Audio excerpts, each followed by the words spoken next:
What's up, everybody? This is CJ Hoops. This is the dog days of summer. There's a soccer ball sized hole in my heart.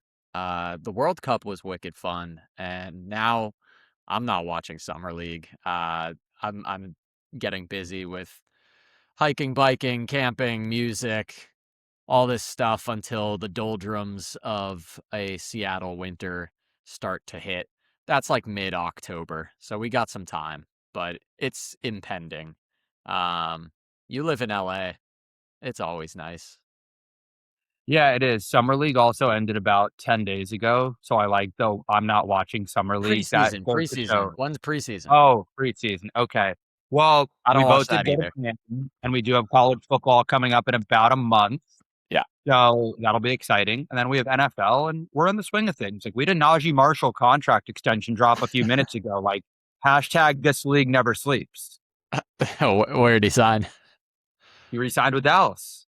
Oh, huge. They have all the forwards.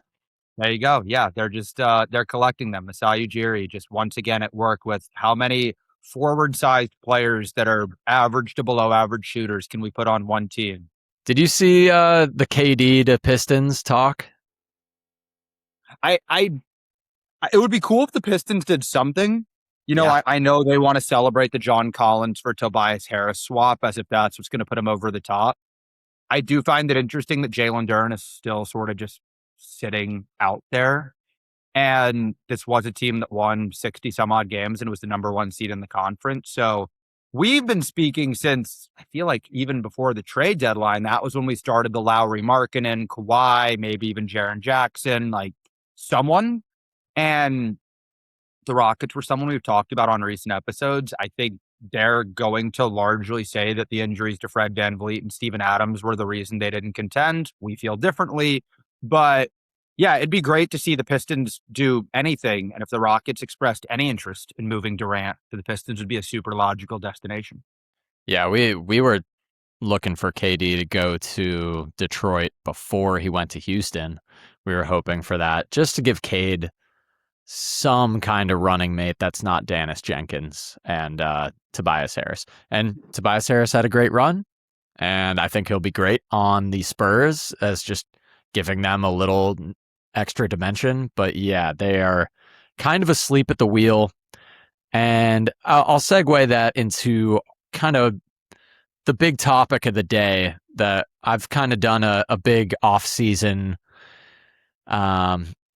investigation and analysis, some OC original content, as they call it on NBA Reddit.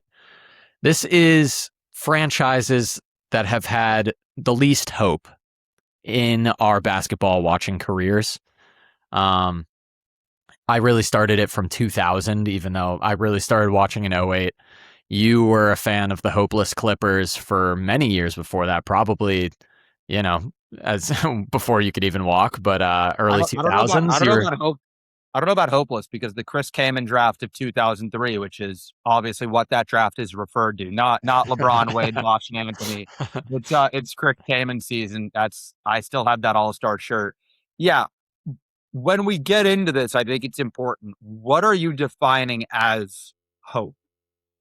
Yeah, it's a little amorphous, but I was kind of looking at the eras of players, so not like one distinct year, but like, oh, this was the John Wall, Bradley Beal years. And did those teams, I mean, I would say hope is like, you have to win 50 games. Pretty much any NBA Finals team has won 50 games. So Wizards, they haven't won 50 games in 50 years. Over the last 3 seasons, they haven't even won 50 games combined.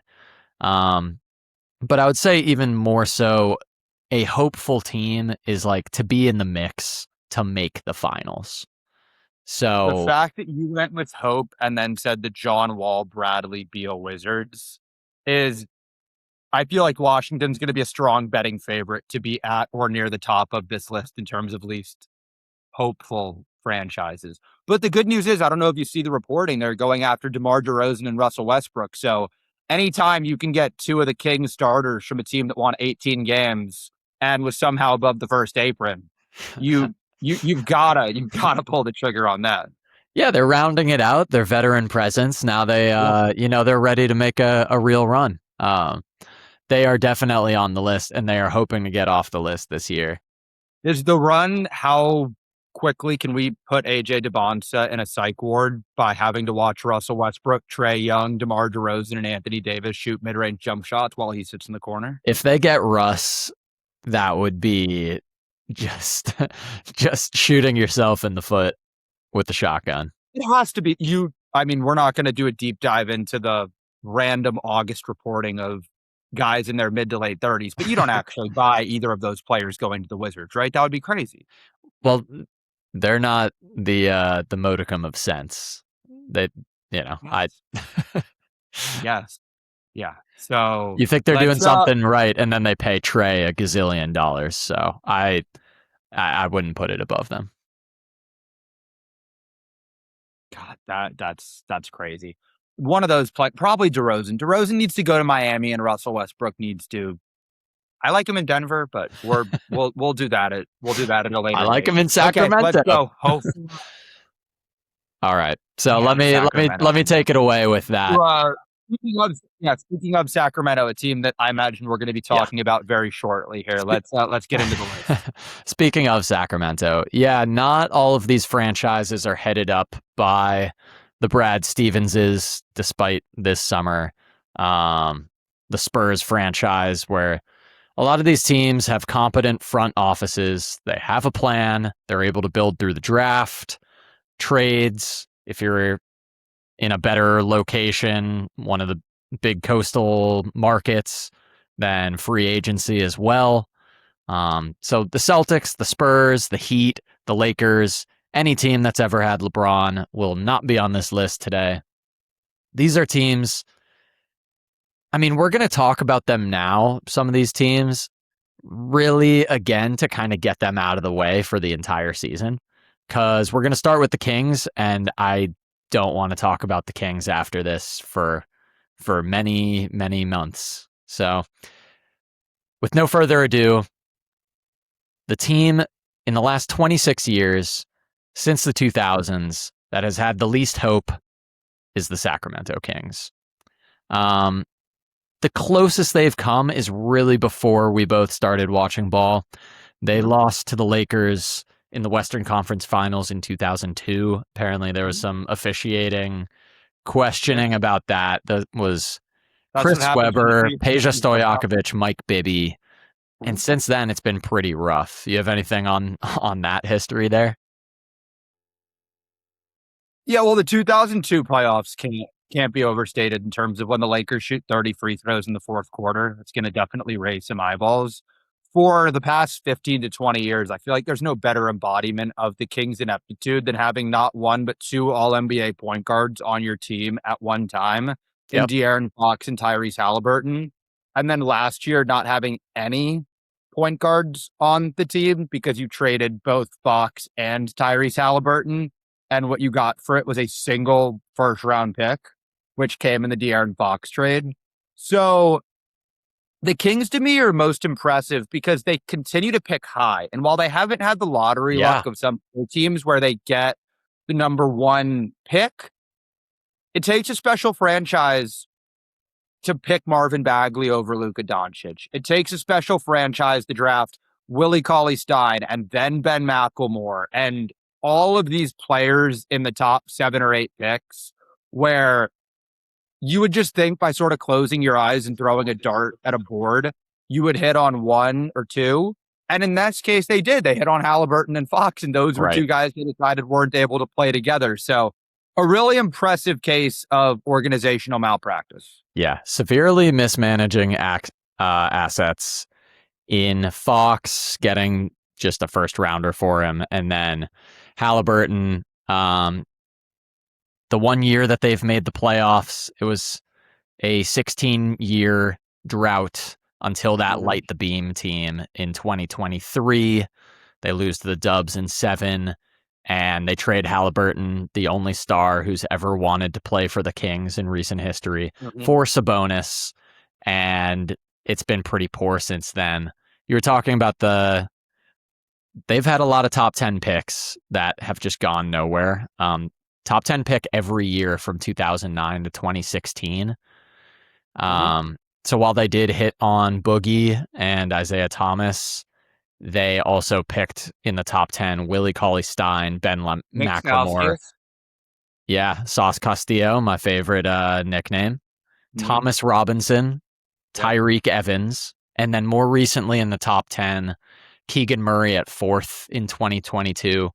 I've heard precious a little about him. And then Davion Mitchell was a good pick as 9th. And again, they've mismanaged an asset, albeit not a huge one, but he looks good for the Heat. And I mean, I think he'll be a good running mate off night with Giannis. So it's been tough. And then you add just the culture stuff.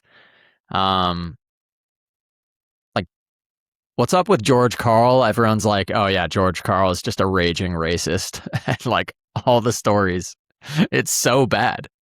Yeah, I think and I guess we'll sort of mention it with a couple of the teams that we bring up, but I imagine you're going to bring up some teams that are, if not on the upswing, in a position to be on the upswing in the not so distant future.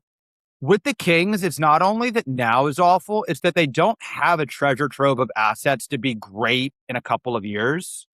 And Yeah. they've never really been in that position where they were never a team that's like, hey, let's use our cap space to go get some extra assets. Let's accumulate picks however we possibly can. Like they trade De'Aaron Fox and they specifically want Zach LaVine back Right. instead of putting Fox on the market and trying to just get as much as humanly possible. So I know we're sort of talking about the last 15 years, but it's also so telling that where the Kings are at now, they're not any more hopeful than they were 10 years ago. And if anything, it's almost worse because, again, there's no extra picks. There's no real interesting young talent unless you're a real Darius Acuff, who we've only seen play in Summer League, or maybe Neat Clifford or Maxine Reynaud. Like these other teams have young players. I imagine we'll talk about the Wizards. I imagine we'll talk about the Hornets. We may Yeah. talk about the Jazz. These are teams that are in a position for the next 5 or 10 years to make some level of headway. The Kings are currently slated to be the worst team in the conference again Yeah. for the X amount of years. So do you see any hope? I know you sort of started with you don't want to talk about the Kings. Is there anything Well, you yeah. would say to these We're- fans as, hey, here's the silver lining? No, we're almost done talking about him. There's no light at the end of the tunnel as long as Vivek has his hands on this team. No, there's nothing to look forward to as a Sacramento Kings fan. So And I guess the last thing that I wanted to say before we jump off them is they feel like a great case study in how to not run an organization.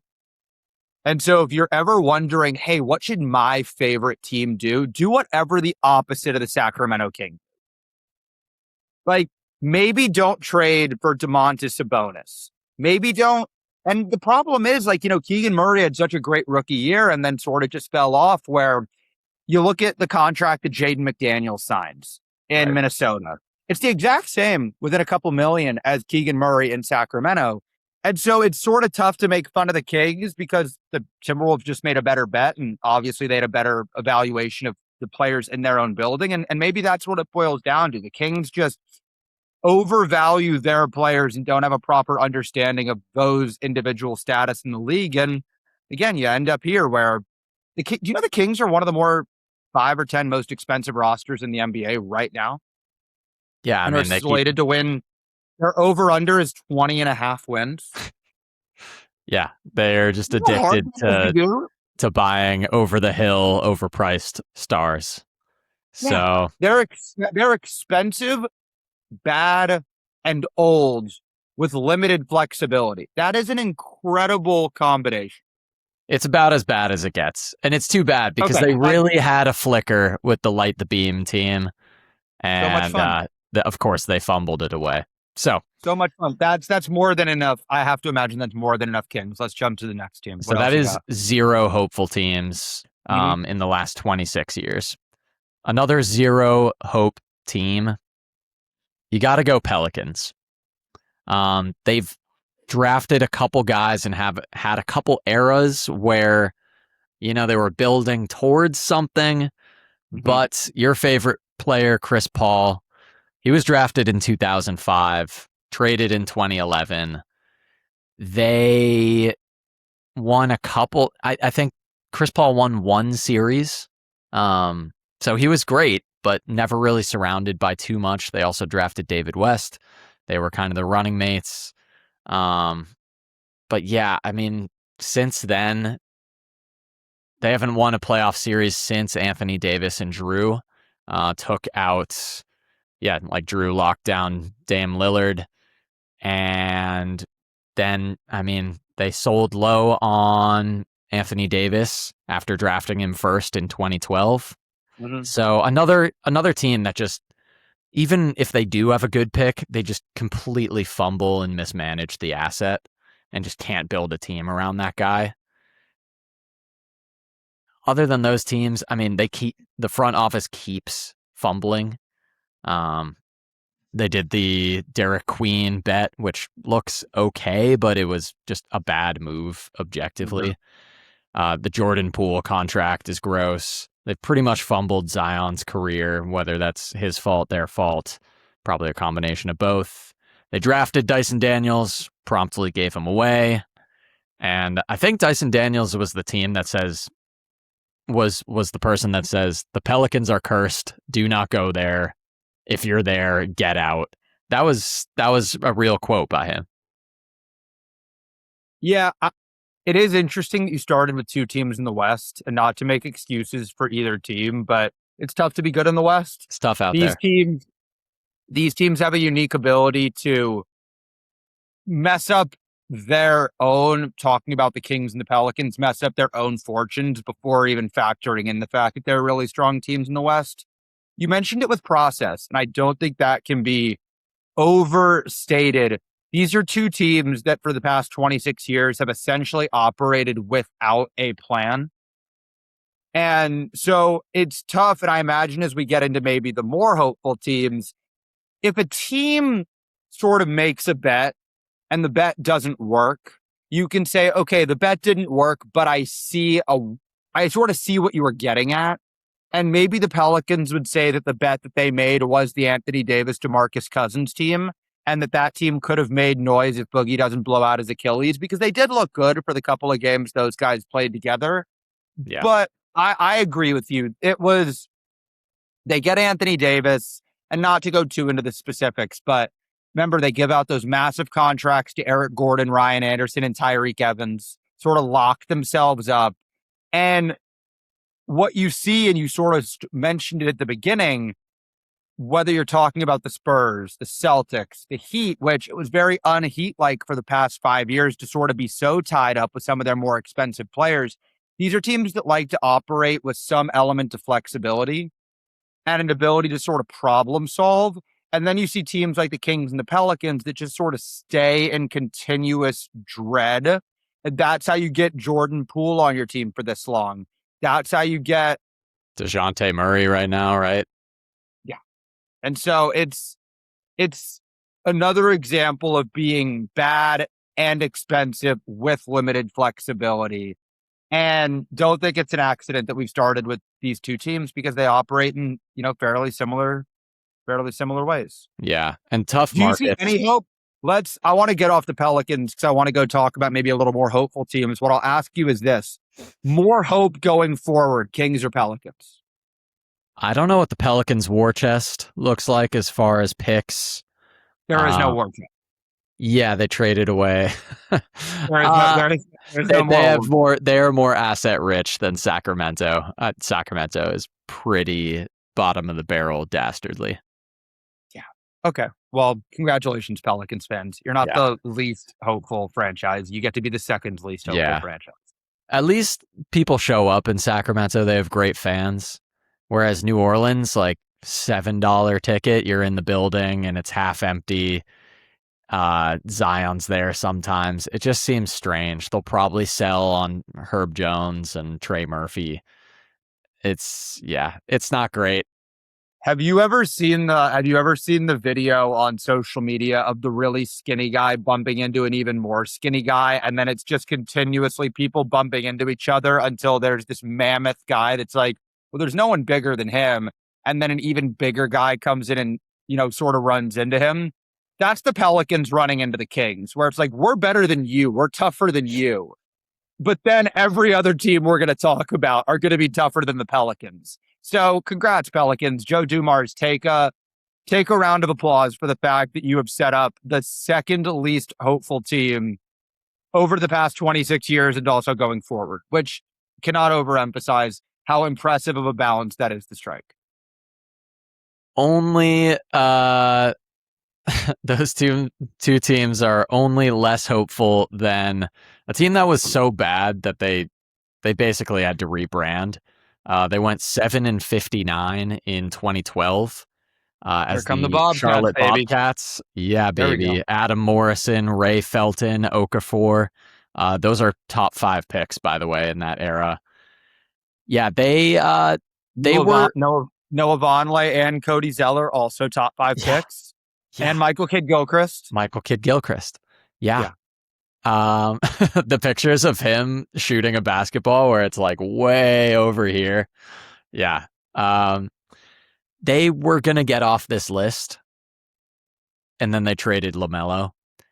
And now they have a plan, and the assets are there, but are they a hopeful team in the way that we've described it? No. Before that, the Jordan era that we're talking about, Jordan, as in Michael Jordan, the owner of the Bobcats, they just could not put anything together. All those high draft picks, and out of it, there was an Al Jefferson era. There was some Kemba Walker going on. It's hard to think of stars that have played there. In defense of the Hornets, this to me is where the list sort of has that line of demarcation and I know we sort of disagreed on the Lamelo trade, and this season will be really fun to start as time passes, looking back on that trade and seeing who was maybe a little bit closer to being correct. This to me is a team, and you had sort of glazed over it. This is to me a team with a plan. This is a team that may have the most draft assets going forward in the NBA. Since their new ownership group came in, they went in with Brandon Miller and Con Knipple. You could see a team understanding where basketball is and where basketball is going. And so bringing it back to the Kings and the Pelicans, mentioning they're two of their more big bets in the draft. Darius Acuff, undersized, defensively challenged point guard. Right. Derek Queen, slow-footed, defensively challenged center. The Hornets are at least creating the illusion of a team with competence. And so does that mean the Hornets are going to be a championship contender this year? No, I don't think so. But I can at least close my eyes and imagine a world where the Hornets on this track are making genuine progress. And that to me is, if we're going last 15 years, absolutely. The Hornets have been almost impressively bad when it comes to the draft. A lot of that you mentioned it with the Michael Jordan era, sort of their fascination with drafting college production over pro potential. Adam Morrison. But that's where I do want to sort of create some separation between, I think the Pelicans and the Kings have been incompetent and are continuing to be incompetent. I think the Hornets have been incompetent, but maybe have not found religion, but at least found what the idea of religion is. Do you think they win a playoff series in the next 3 years? Yes. Yeah. I do. And I think the Hornets, if we were to rank teams in the next 5 to 10 years, in terms of equity to win the conference, the Hornets would be higher on my list than I think you or a lot of our listeners would anticipate, because of the flexibility and the assets, and that sort of the assets, the flexibility the assets provide, where we had brought it up maybe very briefly. We're not going to do it on this episode. I think if they want Steph Curry, they could go get Steph Curry right now. If they really want anyone in the NBA that does not want to be on their team anymore, they're as well positioned as anyone. So when you create that situation for yourself, you may not get the highest grade outcome. They may not win a championship, but they're putting themselves in a position to compete. And that's all I think, as any fan of any team, all we would want our front office to be able to do. Yeah. The stuff that they've done makes sense, and they've drafted well with Brandon Miller, Khan, Lamelo, Diabate, and selling high on Lamelo makes sense. There is a vision. Selling high on Miles Bridges, selling high on Terry Rozier. That was great. Great pick. Getting a first-round pick for Terry Rozier, getting a first-round pick for PJ Washington. Like, these are good trades. Yeah. And they're a team that, again, this year, I would even not be surprised if they took a step back from last year's team, maybe won less games. They might be a 42 or 43 win team, but executing a plan that has some vision, where a lot of these teams, and I imagine you're going to bring up the Wizards here fairly soon, if not the next team, that's one where I would rather be a Hornets fan and maybe not go 0 to 100 versus watching what the Wizards are doing, which you get a little bit of success. You're at the bar and one somewhat cute girl comes up to you and asks for your number. And then you go to your boys and saying, it's my hot streak tonight. I'm going home with any girl that I want. And then you're running around the bar buying shots because you think you're the biggest game in town. Like, I would rather be the Hornets and say, let's take her on a date. Let's learn a little bit more about her, versus the Wizards saying, here's $212 million. Let's get married tomorrow. Yeah. Let's get married to Trae Young and AD. Yeah. I think, obviously, future, the Hornets look good. But the reason I put them here is just in the last 26 years, the level of success has been 0. And the level of the success of the Wizards has been almost 0. They're on my 0 hopeful teams, but hey, man, John Wall, Bradley Beal, they won a couple playoff series back there. Yeah, and you can't forget Gilbert Arenas, Caron Butler, Antoine Jamison, the original big three. Yeah, let's talk about all the good stuff. These are some old names. Let's add Andre Blatch in there, Nick Young, JaVale McGee. This is the original knucklehead Shaqtin' a Fool era. Let's not forget the Wizards took a wing in the 2011 NBA draft when Klay Thompson and Kawhi Leonard were on the board and took Jan Vesely. Yeah, Jan Vesely 6th. Yeah.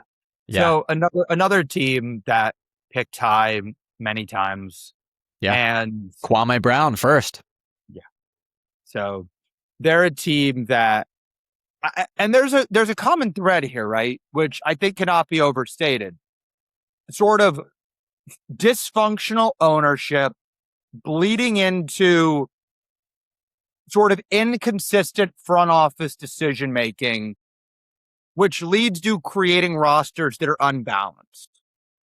And so if we were to do the flip side of this, and we keep bringing up certain teams, but if we were to do the best run franchises, we were to say, let's see what makes the franchises that were the best and the franchises that are going to be on the list that we're going to talk about on this episode, the Wizards' inability to have any level of self-understanding in their position, and they're doing it currently, because again, I know this is a little bit about the last 26 years, but I can't help but think history is repeating itself in this way. The Wizards want to be good. Yes. But what does good mean to a team like the Wizards? And they may come up, I know they sort of had the Derrick Rose, Joakim Noah, Luol Deng era, but that's always been the joke about the Bulls in the last 15 years of, if good is the 8th seed, then the Wizards are doing a great job of achieving that goal. But if the goal is to win an NBA championship, then the Wizards are doing an awful job in achieving that goal. I think their definition of good right now is relevant, which is something that they haven't been in a decade. And boy, are they relevant. You got AD, you got Trae, got the number one pick. You may have Russell Westbrook, the 4th most followed player on social media in the NBA. The great return. He was great there that 1 year. That rehabbed his career for another half decade. Yeah, but and I look, there's a million situations you can draw on. The Bradley Beal just complete misunderstanding of the market, what they paid him, when they traded him. So, and they got lucky trading. They've traded guys that they've way overpaid that no yeah, other teams should have had any right taking on. yeah. And again, I think the Wizards front office is now run by a guy that was at the Clippers for a long time, and Michael Winger, and it there's a lot of young talent there.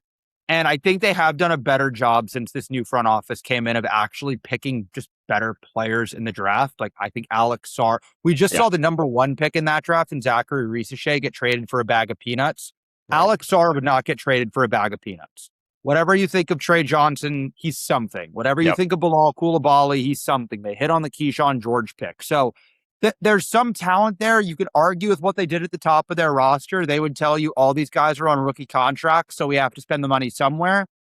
That to me is like one of the cardinal sins of the whole fuck it, let's do something. Like, that's never anytime you're with a group of friends and someone says, fuck it, let's do something.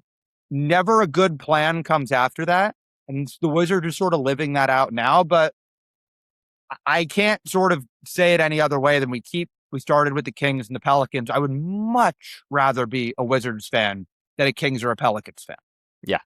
Yep. Which maybe just is even more impressive for those teams, the gap between those two and the 28 other teams in terms of level of incompetence and futility in the past and going forward. Yeah. I mean, if this was a relegation sport, they'd be gone and not coming back. Same thing with the Wizards, though. If you look at the history, here's a little quiz question for you. Before the 3 first-round series that the John Wall, Brad Beal era won, when was the last time they won a playoff series? I'm going to go with the 70s. 1981. Yeah. Yeah. It was a while. It was a while. Insane. I mean, which is crazy. And you had mentioned it at the top in terms of markets. Like, Washington, D.C. is an incredible sports market. Right. And to be that sort of just in the midst of being awful for so long, it's a bummer. Hopefully the Wizards are on track to accomplish their goal of being the 8th seed. It would be awesome to just see that market, which has so much incredible basketball in high school and in college, have a professional team worth supporting, and we'll see. All right, let's start ripping through a little quicker. Let's go. The franchises that have had one hopeful team in the last 26 years. Okay. We have the Brooklyn Nets, and really it wasn't that much, but we count like the 2001. I mean, we weren't really there, but like the Richard Jefferson, like make the finals, Jason Kidd, that team. But other than that, they had the quick flash of hope, trading what was a good culture and a good coach for Kevin Garnett, Paul Pierce, and Darren Williams. Sorry. The quick flash was trading them for Harden, KD, and Kyrie. Yeah. No, they sort of did the same thing Kevin twice. Garnett, Paul Pierce, Darren Williams, that doesn't count. That was never going anywhere. They thought it was. Yeah, look, the Nets are a tough. I have to imagine Joe Tsai is just sort of looking around and being like, how much money would I lose if I were to just get out of this asset and just own the liberty and just say I'm good on the whole Nets piece of it? Mikhail Prokhorov coming in and acting like Steve Ballmer for 18 months and then saying, I take it back, I don't want to spend money anymore. Yeah. Just goes to show the importance of ownership. And the Nets are a great example of a team that went for it, had a plan, executed the plan, and came out unlucky. I'm not going to criticize them for the Durant, Harden, Kyrie team. If there's not a pandemic, I think that Nets team does win a championship. And this may look totally different. But yeah, it's bad. And it's not looking like it's going to get better anytime soon. I would not want to be a Nets fan and get my season tickets and see Julius Randle and Michael Porter Jr. jerseys in the mail. Yeah, dude. Randle, Michael Porter Jr., and then You're looking at that guy that Joman Agor, Yeah. and yeah, they drafted all those dudes that look pretty useless, and the future looks pretty bad. Yeah, that's a pretty hopeless team. That's a good one on you. Next team, we got the Atlanta Hawks are kind of questionable here. They made the conference finals with Trey, which lost to the title-winning Giannis Bucks. That you could say, there was some hope for contention. And then before that, there was the Al Horford, Joe Johnson, Josh Smith, Mike Bibby, Jamal Crawford years that just got taken out over and over by LeBron and the KG, Ray Allen, Paul Pierce Celtics. Fellow podcaster in the same industry as us, Jeff Teague. Jeff Teague. Didn't mention him. Jeff Teague, Kyle Korver. The Hawks had 5 All-Stars one year, which is crazy. And that Hawks starting lineup won Player of the Week, which I don't think we're going to see again ever. Dude, I did a deep dive once into Players of the Week, like who has the most Players of the Month. It was deep. I don't know why I did that. Yeah, that's MVP talk is boring, but that's like more objective, honestly. Before we started talking, we were talking about both of our datings. I just have to imagine that on a first date, just ripping a hey, like, do you want to guess who has the most Player of the Months in the past 15 years? Like, yeah, dude, it's LeBron. Dating for you is going great. I can tell that is awesome. I got to incorporate that.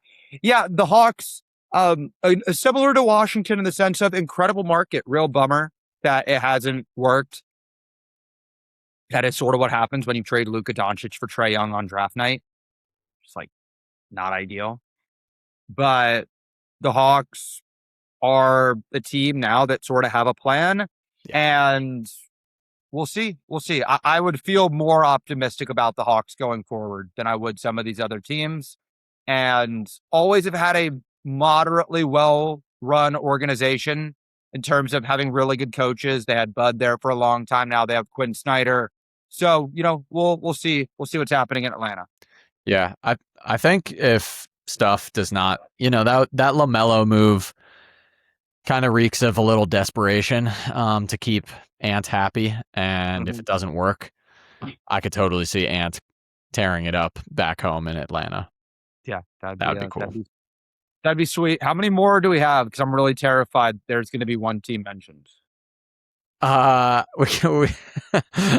not going to name your team anytime soon. The next team we got is the Bulls. The Derrick Rose was drafted first in 2008.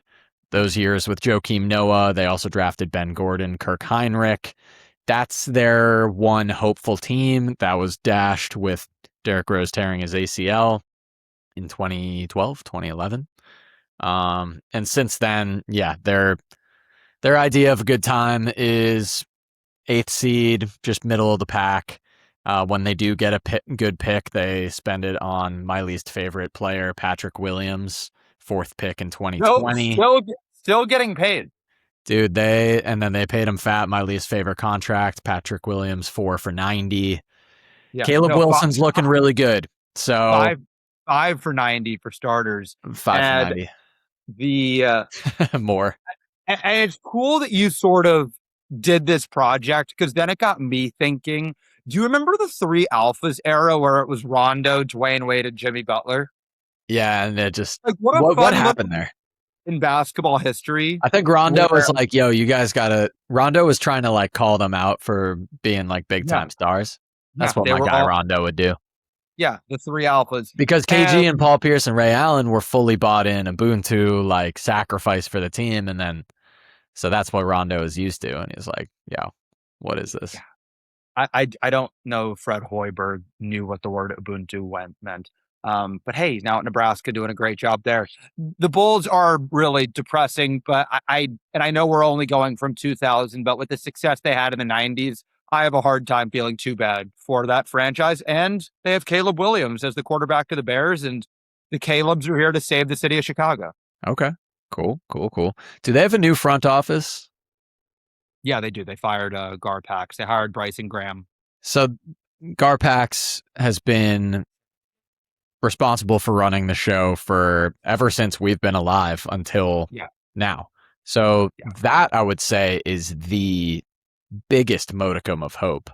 And, it's going to take a long time to undo decades of incompetence, but they have some assets in Buzelis. Um, I mean, yeah, you'd love if they had Kobe White, Or Vooch, Iodasumu, Io DeSunmu, they traded for nothing. Uh, or Wendell Carter, or Wendell the pick Carter, in Zach Brogdon. Levine, all the mismanaged assets. But sunken fallacy. No, Let's move forwards. they had to get off Zach Levine so that they get their own pick back so they could take Noah Senge. Noah That's Senge. when you're given that option, you have to take it every time, obviously. The next one hope team. This is the Orlando Magic. They made the finals in 2009 with Dwight, where they were handily beat by the Los Angeles Lakers. Other than that, they've kind of just been treading water until now, but now everyone just gets injured every year. I've been high on the Magic, and I keep getting burned because you they're had made him of as glass. you had him as your conference finalist last year. I That remember was my that in the conference preseason. finalist. Yeah, I bet on health. I like to believe that people can be happy and healthy, but This is, and it's obviously been pretty widely discussed in the world of social media. The Magic haven't had a top 20 offense in 15 years. yeah, And that's one of those things where, we're coming into football season. And you always, when you're talking to NFL fans, it's like, I don't care if my team is bad. I just don't want to watch a quarterback where it's 3rd and 8 and I know we're not going to get a first down. It's more fun to just watch the team where it's like, we may lose, but I'd rather lose with, hey, we lost 38-35 and it was really fun to watch. The Magic for the past 15 years have had some hope in different moments, but have just never been like oh man, I can't wait to turn on the Magic and watch them shoot 23% from the 3-point line again. yeah, And so if I'm a Magic fan, and even like Kentavious Caldwell-Pope goes there after shooting 40% for years and forgets how to shoot. And Desmond Bane, a top shooter in the NBA, goes there and is not nearly as efficient. So it's hope in terms of championship aspirations, but it's also hope in it would be fun to just have a more enjoyable team to hang out with. And the Magic, yeah, outside of game ones where it's DJ Augustine, playing the role of Sam Cassell with the big balls celebration and all those game one Magic wins, just not a lot of fun to yeah. watch them out.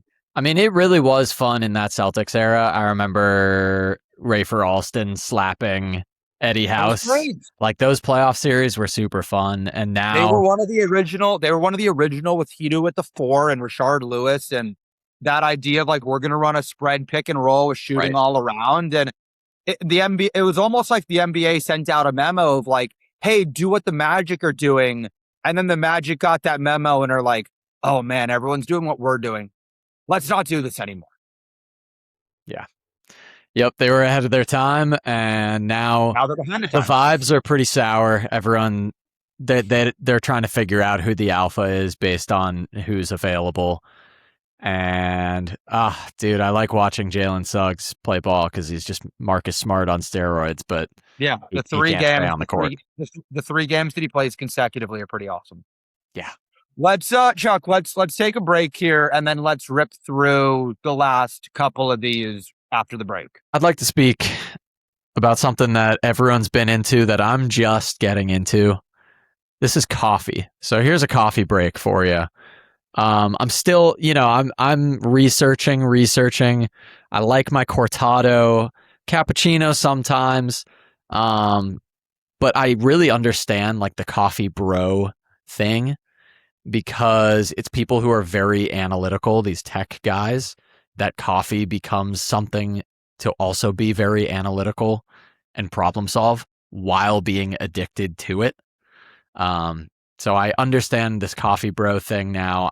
Guess I'm becoming part of it, even though my taste is awful. There are notes of cherries, blah, blah, blah, whatever. It's the actual chemical compounds that are the same in cherries or whatever. But I can't taste any of those differences. So I'm buying nice coffees, and I can tell they're nice, but my taste, it sucks. I feel like I need to do a flight. So if you got any coffee Rex, or you just want to chat, hit me up. I'm happy to chat theory of coffee while I can't really taste anything about it. That's my coffee break. Amazing. Okay.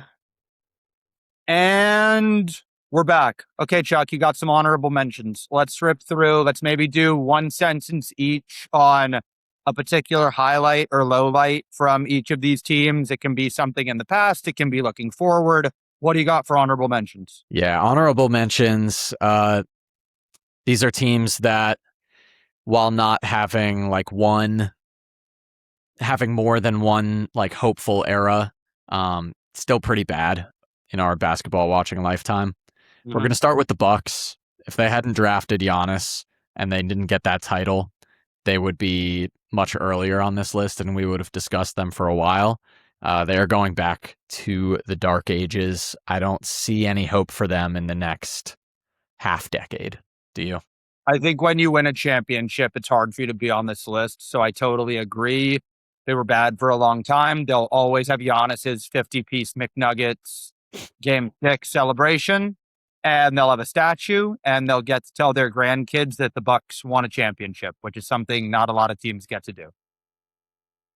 We have a honorable mention for the Sixers, who just swung LeBron James. They're definitely getting off this list with this current team. But trust the process, terrible teams, some of the worst of all time. After Iguodala, Drew, Thad Young, Elton Brand, 2010s. And they haven't made an Eastern Conference Finals since Iverson in 2001, that finals team. It's been pretty bad, the Embiid era, just not ever quite getting to where they wanted, and especially those multiple bounces of the Kawhi Leonard shot that kind of sent them back into a tailspin. Sixers, honorable mention. Yeah, go watch Tyrese Maxey highlights. It'll be okay. Yeah, it's going to be fine.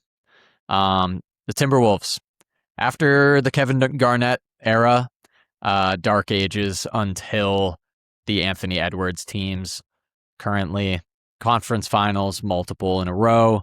So they're in the talk, but yeah, they've been pretty bad for most of our lifetime.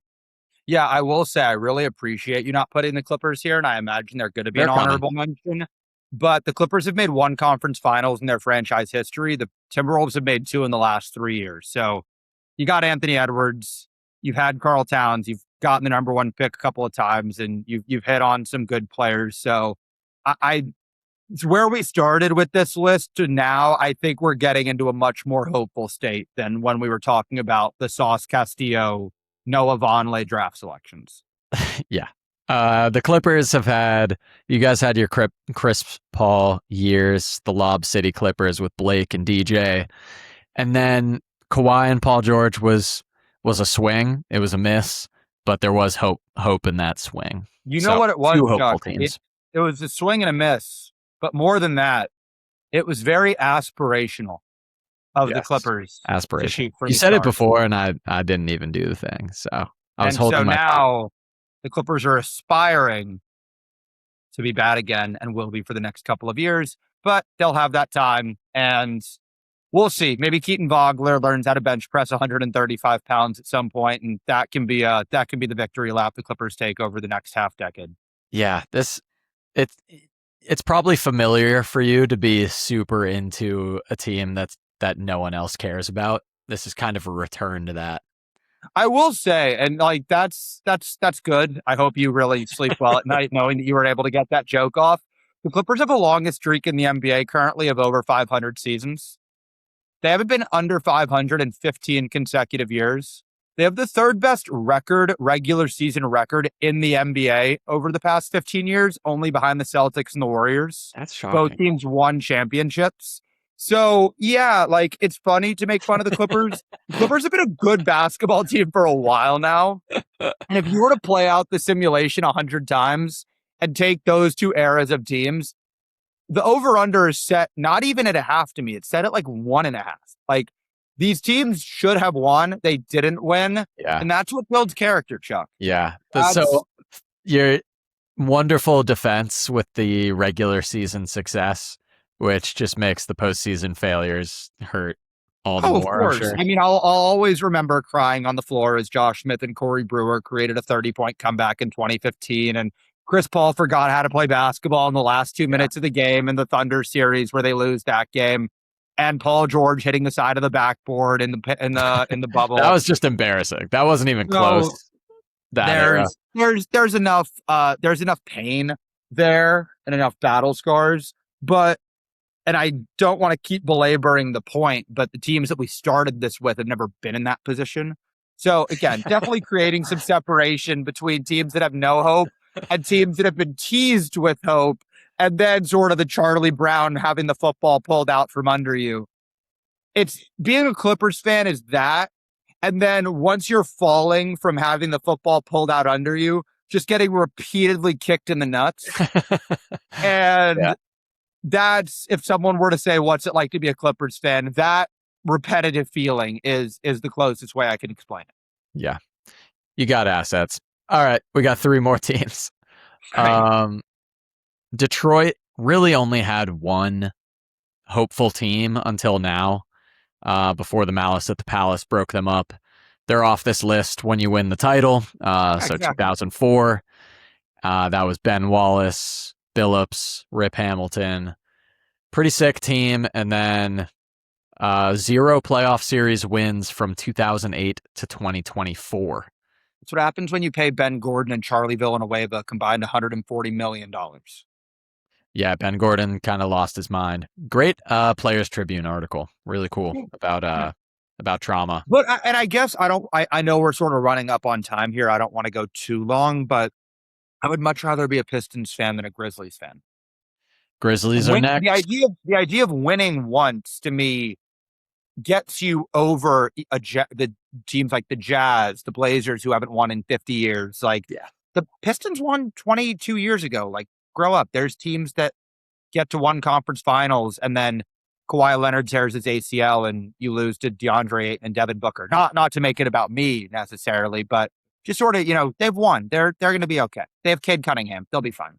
Yep, exactly. So you mentioned the Grizzlies. Grit and grind era. Great times. Mike Conley, Great times. Rudy Gay, Marc Gasol.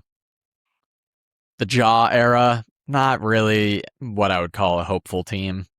Do you have a favorite Vancouver Grizzly? When you're just sitting around looking up players the week. Was Truck Robinson a Truck Vancouver Robinson? Grizzly? There you go. Very nice. Yeah. There you go. Yeah. I'm a big Greg Ostertag guy. Just sometimes Greg sitting Ostertag. around on dates, being like, "Hey, look, do you want to rip some Greg Ostertag highlights?" My first favorite player ever, Steve Francis, suited up for the Vancouver Grizzlies at one point or another. So yeah, Grizzlies, great era, fell short. The Job era was a bummer, but now they have the number one player on my big board who I couldn't be higher on in Cam Boozer. So that's a player that if they went to the Kings, they would look at him like he is God reincarnated. So, Grizzlies, they're going to be okay. Yeah. Poor Kings, dude. They really, I mean, the Kings and the Pels, like, they should have had some draft moves. But, Yeah. anyways, we got one more. Again, saved by a championship, particularly by your boy, Kawhi, the Toronto Raptors. Yeah. They were pretty hopeless after Vince Carter left. And then, yeah, LeBron just taking them out 3 years straight before Kawhi comes in, mercenary title, and maybe he's going back. Yeah. The DeRozan and Lowry years, when you are good enough to get a statue and it's not going to be completely laughed at, that to me is a sign of a successful enough era. And they've had great players. I mean, Vince was there, Chris Bosh was there, Lowry and DeRozan were there. There's no shame in losing to LeBron James. They were good. They won a championship. They'll be okay. Yeah. They'll be okay. Is Kyle Lowry getting a statue? Is that what I would mean? imagine? I think he's going to get a statue before DeRozan. I think both of them will get statues, though. Both of them will definitely get their jerseys retired. Are either of them top 75 guys? No. No. They are not.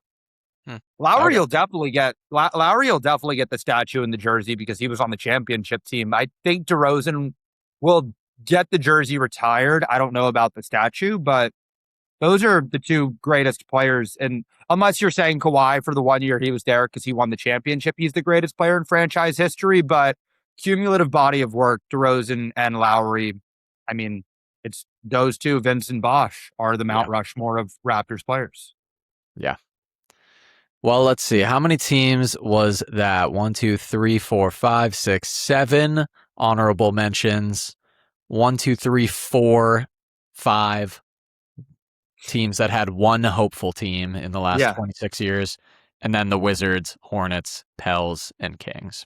So we did 16 teams. So not a lot of hope unless you're a fan of the Spurs, the Warriors, the Lakers, the Heat, the Yeah, I Celtics. mean, all the titles of the 2000s are between LeBron, Tim Duncan, Kobe. Yeah. Right? Like, Def. that makes up almost all of it. Only Yeah. 12 teams have won the title in this 26 years we're talking about. Only 12. Well, hopefully the NBA continues to give us parity so some of these teams can get off the list. If I were to say to you out of any of those 16, what's the team that wins the title next? Who would you put? Not Kings, Pels. Not Wiz, not Hornets. Definitely not Nets, not Hawks. Jazz are frisky, but no. Bulls, never. Magic, not close. Bucks, not for a long time. We got the Sixers on the list. We got the Timberwolves on the list. Mm-hmm. Those would be my picks. Okay. I would say probably the Sixers have the best shot. That's crazy. Trust the process. Here it is. This is what Heineke wrote that letter about 12 years ago. Yeah. Yeah. Here it is, dude. Yeah. I mean, I'm excited for the season. There's a lot of incredible storylines. And that's one of them. A Sixers team that hasn't sniffed anything close to winning a title now has LeBron James. 100%. Okay, well, that's this week's CJ Hoops. Thank you, Chuck, for putting that together. That was awesome. Yeah, please follow along at CJ Hoops Pod on all socials. Tell a friend to tell a friend. Summer series rolls on. At some point, we'll have to do the best teams of the past 26 years. Just to, not to be the most pessimistic podcast out there, but this was great, Chuck. We'll talk soon. Yeah, man. All right. See you soon.